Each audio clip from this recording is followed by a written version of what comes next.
우리 옆 사람하고 이렇게 인사만 하겠습니다. 당신은 하나님의 보석입니다.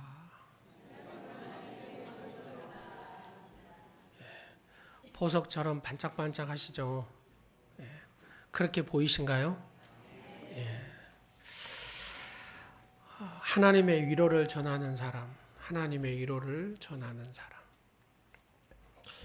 낯선 곳에서 어린 아들이 엄마의 손을 붙잡고 따라갑니다. 가던 도중에 길가에서 파는 여러분 설탕으로 만든 과자 있잖아요. 설탕으로 만든 과자에 이 아이가 눈이 확 들어온 거예요. 아이가 엄마한테 조르기 시작합니다. 사달라고. 근데 엄마가 뭐라 그래요? 이도 상하고 몸도 안 좋고 하니까 집에 가서 맛있는 과자 사줄 테니까 집에 가자.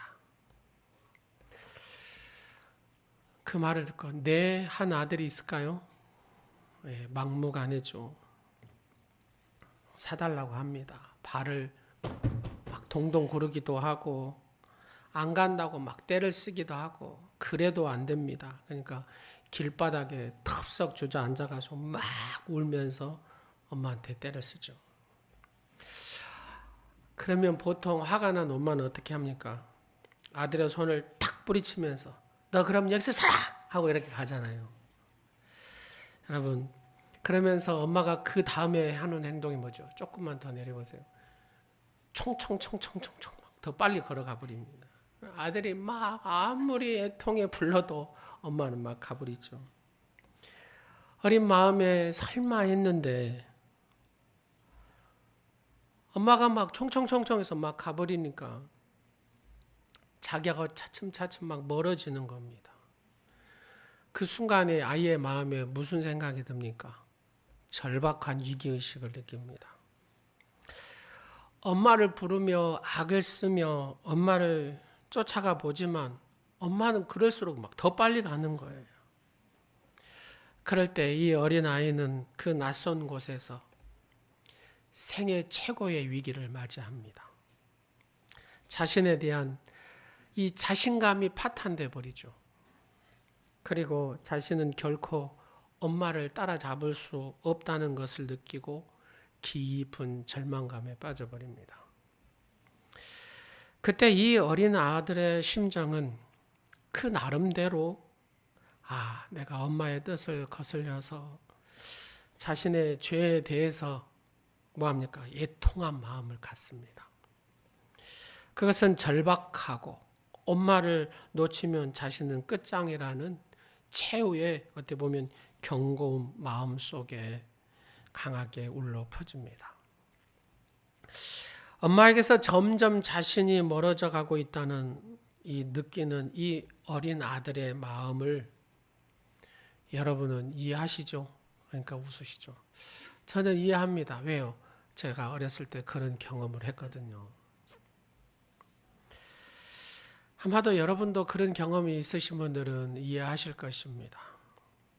그것이 바로 성경에서 말하고자 하는 애통과 같은 것입니다. 그럼 위로는 뭘까? 절박한 목소리를 엄마를 막 부르고 막 이렇게 함께하기를 원하고 그 고통스러움을 가지고 막 울음소리를 더 이상 막 이렇게 했는데 이제는 끝났나 싶은데 엄마가 자만치 손을 내밉니다. 걸음을 멈추고 빨리 오라고. 아들아 빨리 오라고. 이렇게 손을 내요. 내가 가지 않고 기다려 줄 테니 빨리 엄마 품으로 와라. 이거죠. 걸음을 멈추고 자신에게 손짓을 하고 있는 그 엄마의 모습을 본 이 아이가 비록 큰 소리로 울고 있다 할지라도 어떤 마음으로 달려가겠습니까? 시작. 살았구나. 그죠? 살았구나. 이렇게 달려갑니다. 절망과 슬픔으로 가득했던 그 마음 속에 소망이 싹틉니다. 그리고 위로가 넘칩니다. 바로 이것이 위로라는 얘기입니다. 다시 자신의 등을 토닥거려 주며 살짝 안은 뒤에 자기의 손을 꼭 붙잡아준 그 엄마의 손, 자신의 걸음걸이에 맞춰서 함께 걸어가 주는 엄마의 손, 엄마의 발걸음, 그것이 위로라는 얘기입니다. 이 아이에게 집에 갈 때까지 엄마 설탕 과자 사주세요 말하지 않습니다. 왜요? 이 엄마는 손을 잡고 어디에 갔어요? 가게에 들어가서 맛있는 과자를 사줬기 때문입니다. 이런 마음 여러분 아시죠? 이런 마음. 아신 분만 아멘 해보실래요? 예. 이런 위로자가 되시기를 간절히 원합니다.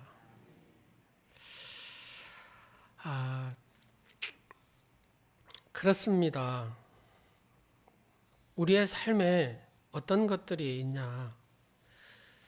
바로 이런 마음이죠. 이런 마음이 우리한테 있는가 하는 겁니다. 여러분, 우리 안에 이런 마음이 있습니까? 곰곰이 한번 우리가 생각해 보면 좋겠습니다. 사람은 누구나 무한한 가능성이 있는 말을 합니다. 아주 흔한 말이고 때로는 너무 쉽게 내뱉은 말이기도 합니다. 그러나 그 말에 담겨 있는 의미는 대단히 무겁습니다. 모든 것을 포기하고 절망하고 그 절망에 빠진 사람에게 기적과 같은 반전을 줄 수 있는 엄청난 것, 바로 그것이 사랑이 담긴 위로의 말입니다. 진심이 담긴 손짓입니다. 엄마 품으로 오라는 얘기죠. 절망을 희망으로 만드는 바로 기적. 바로 이것이 위로라는 얘기입니다. 여러분, 교회가 무엇입니까? 여러분, 교회가 무엇이라고 생각합니까? 교회는 이런 기적을 만드는 곳이 바로 교회입니다.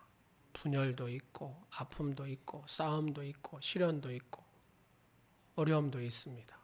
그러나 그 가운데 다시 회복이 있고 그 가운데 다시 하나님의 만짐을 체험하고 그러면서 어서 오라고 엄마가 두 손을 쫙 펼치면서 안아주고 토닥거려주고 같이 손잡고 아들의 그 발걸음에 맞춰가는 그것이 교회라는 얘기입니다. 마태복음 16장 13절에서 18절 말씀을 쭉 보면은 예수님과 제자들에 대한 대화가 나옵니다. 예수님께서 제자들에게 묻습니다. 사람들이 나를 무엇이라고 하냐? 누구라고 하냐? 그러니까 제자가 뭐라 그래요? 세례 요한이라고 하대요. 더러는 엘리야라고도 하대요. 더러는 예레미야라고, 더러는 어떤 선지자 중에 하나라고도 합니다. 그러면 너희는 나를 누구라고 하냐? 예수님의 제자 바로 수제자인 베드로가 뭐라고 합니까? 주는 그리스도시요 살아계신 하나님의 아들이십니다. 예수님께서 이 놀라운 고백을 들으시고 하신 것이 뭐라고요? 교회를 세운 거라는 겁니다. 교회를 세우시겠다라고 하신 겁니다. 마태복음 16장 18절 말씀에 뭐라고 합니까? 또가 내가 내게 이르노니 너는 베드로라. 내가 이 반석 위에 내 교회를 세우리니 음부의 권세가 이기지 못하리라. 그러면 예수님께서 왜 교회를 세웠을까요? 그것은 두 가지입니다. 이 세상에 왕노릇하고 있는 이 음부의 권세, 이 사탄을 장악하기 위해서 예수님이 교회를 세우셨다라고 말씀하고 계십니다. 마태복음 16장 18절 내가 이 반석 위에 내 교회를 세우리니 음부의 권세가 이기지 못하리라. 여러분, 교회가 없으면 이 세상에 누가 왕노릇 한다는 소리입니까? 사탄이 왕노릇 한다는 겁니다. 교회가 있으면 누가 왕노릇 합니까? 우리 주님이 왕노릇 한다는 겁니다. 주님이 왕으로 다스리면 그 개인도, 그 가정도, 그 사회도 회복이 됩니다. 왜요? 우리 주님이 왕이시기 때문에. 그러나 교회가 없으면 그것은 누가요? 사탄이 왕노릇 하니까 사탄이 지배하고 사탄이 역사를 한다는 겁니다. 카자흐스탄에서 선교하는 선교사님의 얘기입니다. 이 선교사님이 거기 지역을 갔는데 그렇게 이렇게 술 먹고 이렇게 이런 사람들이 그렇게 많더라고요. 알코올 중독자가. 근데 교회를 세우고 복음이 전하니까 이 알코올 중독자가 서서히 이렇게 줄어들기 시작을 하더랍니다. 그렇습니다. 교회를 세우면 주님이 왕노릇하기 때문에 사탄이 위축을 받습니다. 여러분, 그 아이트라는 나라를 다 아시죠? 아이티 하면은 뭐가 생각나십니까? 지진이 생각. 아이티 옆에는 무슨 나라가 있는 줄 아세요? 도미니카라는 나라가 있습니다. 그러니까 아이티 옆에 도미니카라는 나라가 있는데 이 도미니카라는 나라는 여러분 아합 시대에 누가 있었습니까? 선지자 엘리야가 있었잖아요. 엘리야하고 또 누가 있었습니까? 바알과 아사라에게 무릎을 꿇지 않는 7천인이 있어. 기도자가 있었다 그 말입니다. 이 도미니카의 기도 운동이 일어나 가지고 기도하는 7천인, 기도하는 사람들이 7,000명이 이 도미니카에 기도하는 부흥이 일어났습니다. 그래서 7천의 기도인들이 기도하기 시작했습니다. 나라와 교회를 위해서 막 기도를 하는 거예요. 근데 놀라운 역사는 여러분 대서양에서 불어오는 바람이 그것보다 뭐라고요? 허리케인이라고 그러잖아요. 그 태풍이 확 쐬는데 이게 태풍이 샥 돌아서 어디로 가요? 도미니카로 왔다가 거치지 않고 아이티로 가버리는 겁니다. 이게. 여러분 지진도 옆 나라지만 아이티는 어째요? 매 수십 백만 명이 죽었잖아요. 근데 거기까지만 어디는요? 도미니카까지는 지진이 안 오는 거예요. 놀랍지 않습니까? 기도하는 기도의 용사들이 있으니까 그 죄도 막아버리더라는 얘기입니다. 그렇습니다. 이 세상에 왕노릇하는 음부의 권세를 장악하기 위해서 예수님께서 교회를 세웠습니다. 사랑하는 여러분, 여러분 한 사람 한 사람이 예수 그리스도를 영접한 교회인 줄로 믿습니다. 교회가 힘을 내야, 여러분 한 사람이 힘을 내야 원수 마귀가 역사하지 못한다. 여러분의 가정교회, 여러분의 심령의 교회, 여러분의 교회들이 예수 그리스도로 충만하여서 이 원수 마귀의 권세를 장악하는 여러분이 되시기를 간절히 축원합니다. 두 번째로 교회를 세우신 이유는 천국 열쇠를 얻게 하기 위함이라고 말씀합니다. 마태복음 16장 19절에 뭐라고 합니까? 내가 천국 역사를 내게 주리니 내가 땅에서 무엇이든지 매면 하늘에서도 매일 것이고 내가 땅에서 무엇이든지 풀면 하늘에서도 풀. 결국은 어디서 풀어야 됩니까? 땅에서 풀어야 하늘에서도 푸신다는 겁니다. 땅에서 묶여있는 사람은 하늘에서도 하나님이 안 푸신다는 얘기죠. 열쇠라는 게 뭡니까? 소유입니다. 여러분 다 열쇠 갖고 계시죠? 어떤 분은 집 열쇠 갖고 계실 것이고 또 어떤 분은 자동차 열쇠 갖고 계시고 어떤 분은 창고 열쇠도 가지고 계실 겁니다. 여러분 남의 집 열쇠 가지고 계신 분 계십니까? 남의 차 열쇠 가지고 계신 분 계십니까? 그렇습니다. 소유입니다. 내가 이 키를 가지고 있다는 것이 내 집이라는 것이고 바로 내 차라는 것이고 내 창고라는 겁니다. 천국도 마찬가지입니다. 내가 이 천국의 키를 가지고 있다는 것은 천국이 내 것이다 그 말입니다. 따라서 교회가 없으면 천국에 갈 수 있는 열쇠가 없다는 얘기거든요. 그 지역에 교회가 없으면 천국 갈 사람이 어째요? 희박하다라는 얘기지요. 교회는 이렇게 소중합니다. 교회는 동창회 모임이 아닙니다. 교회는 동호회 조직도 아닙니다. 교회는 천국 가는 길이고 교회는 사람을 세우는 곳입니다. 이렇게 소중한 곳이 교회다 그 말입니다. 오늘 본문을 살펴보면 사도 바울이 있습니다. 사도 바울은 이 고린도 교회를 개척하고 그래서 이 고린도 교회에 대한 관심과 사랑이 대단했던 사람입니다. 그 당시 이 사도 바울은 몇 가지 일들을 통해서 힘든 나날을 보냈습니다. 우리가 고린도 교회를 알듯이 분파하잖아요. 4개 분파가 이루어지고 분열이 일어나고 그 다음에 또 하나는 외부에서 환난과 핍박이 있었습니다. 고린도후서 7장 5절 말씀에 보면 그대로 명확하게 나오죠. 우리가 마게도냐에 이르렀을 때에도 우리가 육체가 편하지 못하였다고 합니다. 사방으로 환난을 당하여 밖으로는 다툼이요 안으로는 두려움이요. 목회자가 최고 힘들 시기죠. 그죠? 내부에 다툼이 있고 분열이 있고 외부는 환난이 있고 핍박이 있으면 얼마나 힘들었겠습니까? 이럴 때 바울의 마음을 가볍게 해준 사람이 있었습니다. 그가 누구냐면 디도라는 사람이에요. 디도라는 일꾼이 이 바울의 마음을 가볍게 해줬다라고 얘기합니다. 사도 바울은 디도로 말미암아서 큰 위로를 받았습니다. 그래서 본문을 보면 위로라는 단어가 여러 번 나오죠. 6절에 보면 뭐라고 합니까? 그러나 낙심한 자들을 위로하신 하나님. 이 디도가 오므로 우리를 위로하셨으니 위로의 사람이었다고 말이에요. 디도가. 그 다음에 7절에 보면 뭐라고 합니까? 그가 온 것뿐 아니요 오직 그가 너희에게 받은 그 위로로 뭐하고요? 위로하고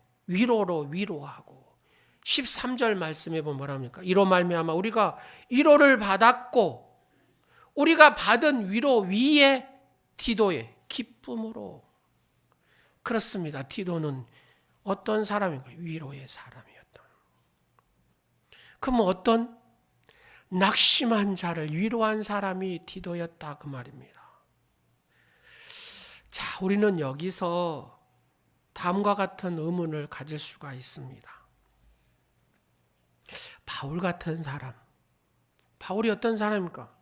자기의 손수건만 대도 막 죽은 자가 살아나고 아픈 사람이 일어나는 놀라운 엄청난 기적의 사도 아닙니까? 그래서 이 사도 바울을 대사도라고 얘기합니다. 근데 이 사람에게 사람의 위로가 필요한가? 여러분, 이 사도에게 사람의 위로가 필요할까요? 그렇다는 겁니다.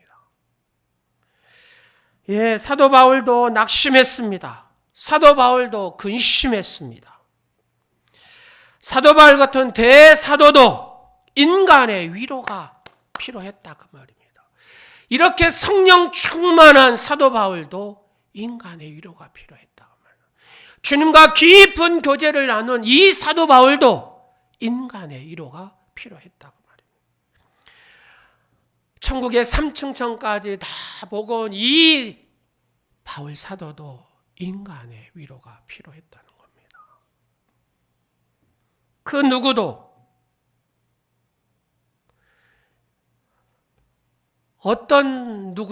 어떤 큰 대사도도 때로는 인간의 위로가 필요하다 그 말입니다. 서울의 광화문에 가면은 이충무공 동상이 있습니다. 폭설이 쏟아져도 그냥 끄떡하지 않고 그 자리에 있잖아요. 엄청난 이 눈이 쏟아져도 끄떡하지 않고 그대로 서 있습니다. 엄청난 비바람이 오고 폭풍이 와도 끄떡하지 않고 서 있습니다. 왜 그렇습니까? 동상이니까요. 사람은 동상이 아닙니다. 그래서 이 정서적인 혼란이 일어날 때도 있다 그 말입니다. 그러면 이 혼란이 정서적인 혼란이 일어나면 어떻게 해야 되나? 차분한 말 한마디로 위로해 줄 때 그 혼란스러운 정서가 잠잠해지기도 하더라 그 말입니다. 영국의 전화국이 이런 자동 응답기 서비스를 했다고 합니다. 보통 주부에게, 가정주부에게. 아침에 남편이 화를 내고 팍 가버렸어요. 문을 콱 닫고. 그럼 여러분은 어떻게 푸십니까? 오늘이 내 생일이에요. 근데 자식들도 네 생일이냐고 안척도 안 해. 남편도 안척도 안 해. 속상해. 스트레스가 쪽쪽 올라옵니다. 여러분, 자식들한테 막 뭐라 그랬어요? 이 속상한 마음을 달랠 데가 없어요. 그렇게 있는데 옆집에 아주머니가 와가지고 우리 집 아주 좋은 냉장고, 아주 최고 좋은 냉장고를 샀다고 막 자랑치는 거예요. 우리 집은 요만한 냉장고밖에 없는데 막 스트레스가 팍팍 올라옵니다. 이럴 때 전화를 거는 거예요. 전화를 딱 걸면은 부드러운 남자의 목소리가 들립니다. 자, 옆 사람한테 하겠습니다. 당신은 대단히 아름답습니다. 이렇게 하는 거예요. 당신은 대단히 아름답습니다. 자, 다시 한번 해요. 당신은 훌륭한 사람입니다. 별거 아닌 것 같잖아요. 그렇잖아요. 예? 근데 중요한 것은 회복을 얻는다는 겁니다. 기계음인데도 성우가 당신은 대단히 아름답습니다. 성기를 팍 내고 있는데 확 불러가지고 전화를 딱 걸었는데 당신은 대단히 아름답습니다. 당신은 훌륭한 사람. 이렇게 얘기를 한다고. 그럼 어쩌겠어요? 아무것도 아닌 것 같죠. 근데 그 부드러운 말에 이 혼란스러운 정서가 이렇게 내려간답니다. 낙심해 있던 바울 사도가 디도로 말미암아 큰 위로를 받았습니다. 그래서 디도는 위로의 사람입니다. 사랑하는 성도 여러분, 잘못을 책망하는 자보다 위로자가 되십시오. 어딘가는 사람은 다 어째요? 자기 잘못을 다 안다 그 말입니다. 사람을 세운 데는 책망보다는 위로가 더 요긴하다 그 말입니다. 두 번째로 디도는 어떤 사람이냐면 좋은 소식을 전하는 일꾼이었습니다. 좋은 소식을. 그렇죠. 7절 말씀에 보면은 뭐라고 쭉 나옵니까? 그가 온 것뿐 아니요 오직 그가 너희에게서 받은 그 위로로 위로하고 너희의 사모함과 애통함과 나를 위하여 열심히 있는 것을 우리에게 보고함으로 나를 더욱 기쁘게 하였다. 나가 누굽니까 여기서? 사도 바울입니다. 그러니까 이 말이에요. 디도가 사도 바울한테 와가지고 하는 말이 고린도 교인들이 사도 바울 당신을 사모합니다. 그렇게 얘기하는 거예요. 사도 바울에게 와가지고 고린도 교인들이 당신하고 이렇게 있었을 때 그 다툼들을 후회하고 애통해합니다. 그렇게 얘기를 하는 거예요. 또 고린도 교인들이 당신을 위해서 사도 바울 당신을 위해서 뭔가를 열심히 하기 위해서 힘을 내고 시작하였습니다. 이렇게 얘기를 합니다. 자, 이 내용은 좋은 소식입니까? 나쁜 소식입니까? 좋은 소식입니다. 좋은 소식. 사람에게는 좋은 소식만 있는 것이 아니죠. 좋지 않은 소식도 있습니다. 좋은 소식은 위로를 주지만 나쁜 소식은 상심을 줍니다. 그런데 디도는 어떤 소식을요? 좋은 소식을 전하는 사람이었다 그 말입니다. 좋은 소식을 전하는 일꾼이었다 그 말입니다. 좋은 소식을 전하는 일꾼이 되려면 좋은 소식을 들을 줄 아는 사람이어야 좋은 소식을 전할 수 있습니다. 여러분, 디도가 바울에 대해서 당신을 사모합니다. 당신과 있을 때 막 다투고 한 걸 후회하고 애통해합니다. 당신을 위해서 열심히. 여러분, 고린도 교회에서 이 일만 있었겠습니까? 나쁜 얘기는 없었겠습니까? 분명히 있었을 거라 그 말입니다. 그러나 디도가 전하는 것은 뭐였습니까? 좋은 소식을 전했다 그 말입니다. 사랑하는 성도 여러분, 좋은 소식과 나쁜 소식 중에 좋은 소식을 골라서 전하는 성도가 되시기를 간절히 축원합니다. 여러분, 목사의 설교를 어떻게 생각합니까? 설교가 뭘까요? 정리합니다. 하나님의 뜻을 인간의 언어에 담아서 전달하는 것이 설교다 그 말입니다. 여러분, 오해하지 말고 들으십시오. 정확히 알아야 돼요, 이거를.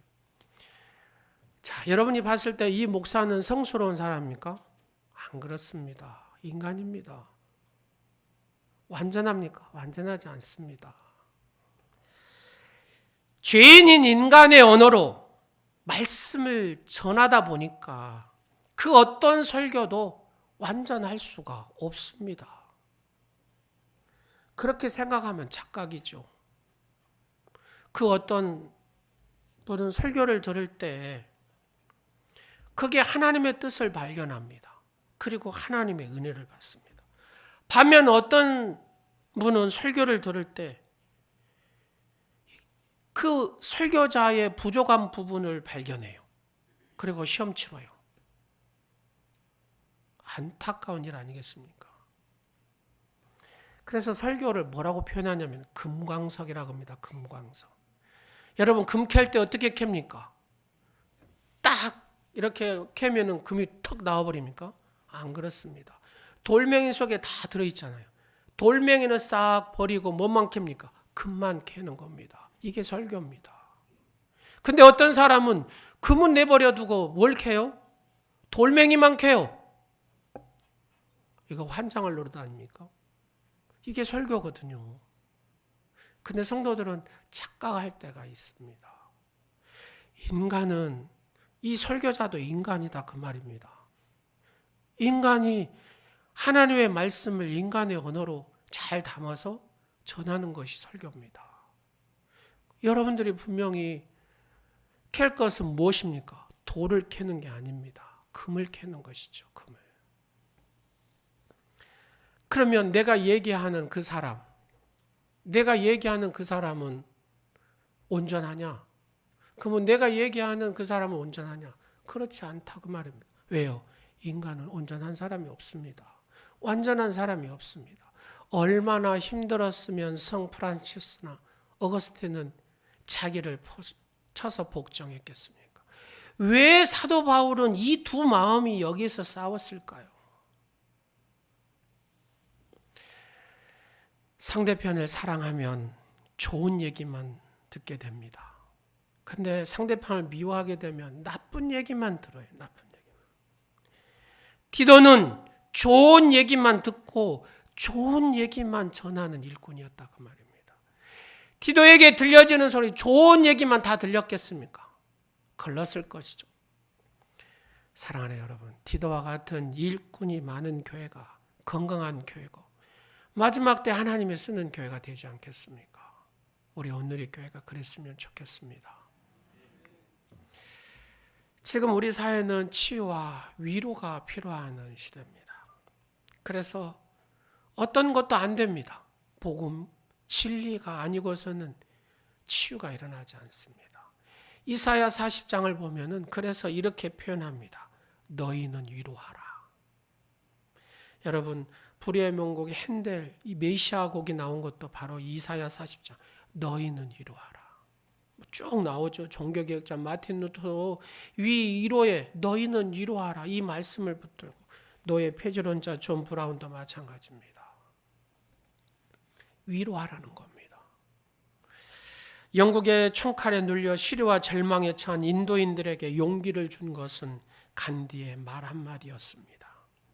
어느 날 이렇게 길거리를 가는데 많은 사람들이 왕래를 하는데 한 할머니가 길에 딱 읊어서 막 슬피 울고 있더래요. 그래서 간디가 가서 자기 호주머니에 끄집어내가지고 손수건으로 이렇게 닦아주면서 이 말을 했답니다.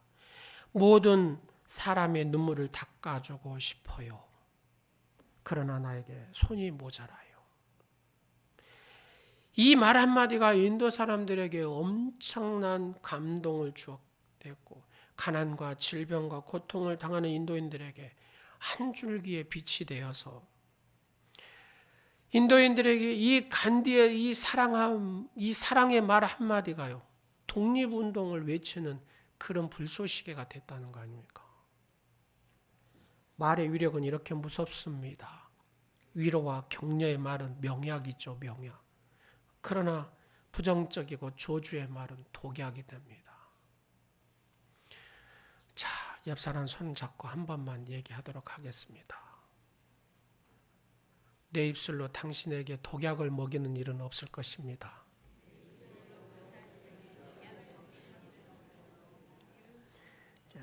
복약을 절대 먹이면 안 됩니다.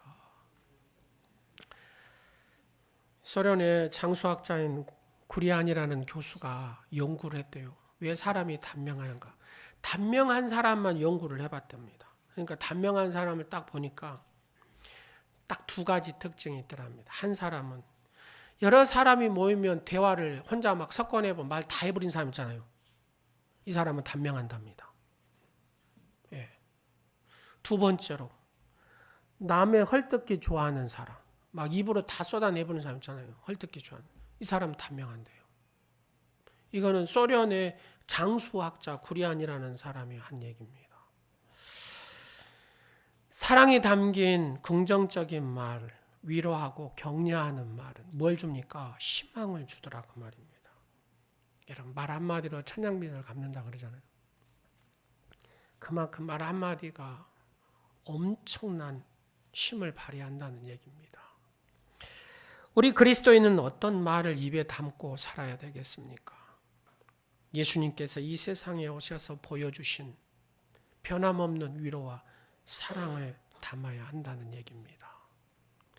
진리의 말씀으로 슬픔과 시련 속에 있는 그를 위로하고 지켜주셨듯이 우리도 주님처럼 서로 위로하고 격려하고 서로 세워주는, 그래서 그리스도로 말미암아 서로 세워지는 교회 그잖아요. 그리스도로 말미암아 서로 세워지는 교회, 그 교회 공동체가 아름답지 않겠습니까? 마지막 한 절 말씀을 읽고 마무리하겠습니다. 데살로니가서 4장 18절을 다 같이 읽겠습니다. 시작. 그러므로 이러한 말로 서로 위로하라. 서로 위로하라고 말씀합니다. 주님 오실 때까지 서로 위로함으로 승리하는 우리 오늘의 모든 지체가 되시기를 간절히 축원합니다. 기도하겠습니다. 존귀하신 만왕의 왕 되신 아버지 하나님, 하나님의 위로를 전하는 우리 오늘의 모든 성도들이 되게 하옵소서. 위로자가 되게 하옵소서. 너희는 위로하라, 서로 위로하라 말씀하신 아버지의 말씀을 붙들고 디도처럼 낙심한 자를 위로하는 그 일을 하게 하시고 정말로 좋은 소식만을 전하는 그런 일꾼들이 되게 하여 주옵소서. 그리하여 하나님 마지막 때 하나님 앞에 존귀하게 쓰임받는 우리 오늘의 교회가, 오늘의 성도들이 다 되게 하여 주옵소서. 예수님의 이름으로 기도드립니다. 아멘.